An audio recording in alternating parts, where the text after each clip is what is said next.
ఇప్పుడు మనము ఎక్కువ శాతం మహిళలే పనిచేస్తున్నారు. మహిళలు పనిచేస్తున్న 8 గంటల పని దినానికే ఇప్పుడు 12 గంటల పని చేయాలని కోడ్ను తీసుకొచ్చి ఈ 12 గంటల పని చేస్తే ఇళ్లలో మహిళలు ఏ రకంగా ఇబ్బందులు ఎదుర్కోవాల్సి వస్తుందో ఒక్కసారి నరేంద్ర మోడీ ఆలోచించాలి.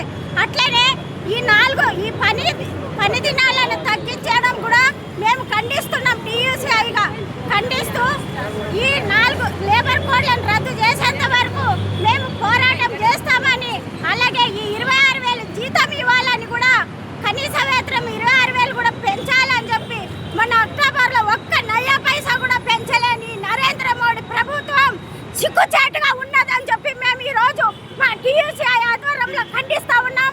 అలాగే ఈ రోజు ఇక్కడ దగ్ధం చేసిన 4 లేబర్ కోడ్లను రద్దయ్యేంత వరకు పోరాటం చేస్తామంటూ పోరాడతామని మా కార్మిక వర్గానికి మేము పిలుపునిస్తూ అలాగే ఈ కార్యక్రమాన్ని ముగిస్తున్నామని చెప్పి అందరికీ మనవి చేస్తూ ముగిస్తున్నాం.